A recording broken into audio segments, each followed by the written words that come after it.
નમસ્કાર, હું રાજ. આપ જોઈ રહ્યા છો spark today news. Vadodara collector કચેરી ખાતે સ્વયં સૈનિક દળ એટલે કે એસએસડી દ્વારા ભાવનગરના ખરકડી ગામમાં ઝેરી અને નકલી દારૂ પીવાથી થયેલા મૃત્યુકાંડને લઈને ઉગ્ર રજૂઆત કરવામાં આવી હતી.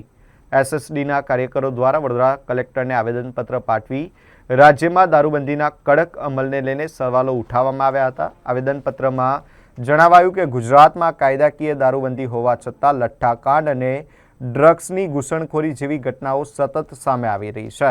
ભૂતકાળમાં બોટાદ લઠ્ઠાકાંડ જેવી ગંભીર ઘટના બની હોવા છતાં યોગ્ય બોધપાઠ લેવામાં આવ્યો નથી તેવો પણ આક્ષેપ એસએસડી દ્વારા કરવામાં આવ્યો છે. એસએસડી દ્વારા આ સમગ્ર મામલે ગૃહમંત્રી સહિત ઉચ્ચ વહીવટી અને પોલીસ અધિકારીઓની રાજકીય તથા વહીવટી જવાબદારી નક્કી કરવાની માંગ કરવામાં આવી છે. સાથે જ રાજ્યમાં વધી રહેલા નશાખોરીના નેટવર્ક સામે કડકમાં કડક કાયદેસરની કાર્યવાહી કરવામાં આવે તેવી માંગ સાથે મુખ્યમંત્રીને પણ વડોદરા કલેક્ટર મારફતે રજૂઆત પહોંચાડવામાં આવી છે. એસએસડી દ્વારા સ્પષ્ટ શબ્દોમાં માંગ કરવામાં આવી છે કે દારૂબંધીનો કડક અમલ કરો અથવા દારૂની છૂટ આપી દો. આ સમગ્ર મામલે સરકાર દ્વારા શું કાર્યવાહી કરવામાં આવે છે તે જોવું રહ્યું. આજે અમે કલેક્ટર સાહેબ વડોદરાશ્રીને આવેદન આપવા આવ્યા છે એસએસડીના માધ્યમથી. સંદર્ભ એ બાબતનો છે કે હાલમાં જ ભાવનગરના ખરકડી ગામની અંદર જે લઠ્ઠાકાંડ થયો એ નકલી દારૂના કારણે ઘણા બધા લોકો મૃત્યુ પામ્યા. આવા લઠ્ઠાકાંડ વારંવાર ગુજરાતની અંદર ઘણા બધા જિલ્લાઓમાં શહેરોમાં બની ચૂક્યા છે અને જેમાં ઘણા બધા પરિવારોના ભોગ લઈ ચૂક્યા છે. આ નકલી દારૂ આવે છે ક્યાંથી, બનાવે છે કોણ? ખરેખર આ ગુજરાતની અંદર દારૂબંધી છે એની અમલવારી થતી નથી. ઘણા બંદરોની અંદર ડ્રગ્સ પકડાયા છે.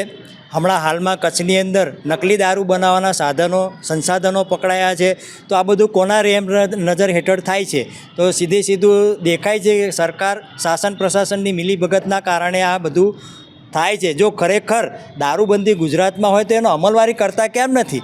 આ અમલવારી નહીં કરવા પાછળનું કારણ શું કે ચૂંટણીમાં સરકારના જે કંઈ રાજકીય લોકો રહે એનો લાભ લે છે, મોટા ફંડ ફાળા લે છે અને જેના માધ્યમથી એમની આ રોજીરોટી ચાલતી હોય છે. જો એટલું જ બધું હોય તો એના કરતાં તો ગુજરાતમાં દારૂની છૂટી આપી દેવી સારી કે જેથી કરીને નકલી દારૂની જે વ્યવસ્થા છે બધું બંધ થાય છે. ગુજરાતમાં આખા દેશની અંદર નકલી પોલીસ, નકલી કચેરી, નકલી કોર્ટ, નકલી કચેરીઓ, નકલી જજ બધા જ નકલી પકડાય છે. તો આ બધું કેમ થાય છે? આ સંવિધાન આજે પણ અમલમાં છે. તો આ સંવિધાનની લોકતાંત્રિક મોટો દેશ છે ભારત, જે એની ધજિયા ઉડાવી રહ્યા છે આ સરકાર અને સરકારમાં રહેલા લોકો. તો આવા ઘણા બધા લોકો આ નકલી બધું બનાવવાની અંદર પોતાના રોજીરોટી અને રોટલા શેકવાના અંદર કામ કરે છે. તે બધા બંધ થાય એ બાબતનું આવેદન એસએસડીના માધ્યમથી આ દારૂબંધી થાય, કાં તો અમલવારી થાય, કાં તો પછી એને પછી છૂટી આપી દો તો લોકોને સારી વસ્તુ તો મળે, ઓરિજિનલ લોકોને રોજીરોટી મળે. જો તમારે આ જ કરવું હોય તો. અને બીજું કે આ લોકો દારૂ છૂટી આપી દે તો સીધો સરકારમાં એનો ટેક્સ ને જીએસટી ને દરેક આવક સરકારમાં જાય. આ તો વચ્ચેના રાજકીય લોકો અને એમાં જે કંઈ સંડોવાયેલા લોકો છે એ લોકો ખિસ્સા પોતાના ભરે છે. તો આ બધું બંધ થાય એનું તાકીદ આપવા અને ઉપર સુધી આ પહોંચાડવા માટે કાયદાકીય અમલવારી થાય એ માટે આવેદનપત્ર વડોદરાશ્રીને આપવામાં આવે છે. મારું નામ નિલેશ ભારતીય છે.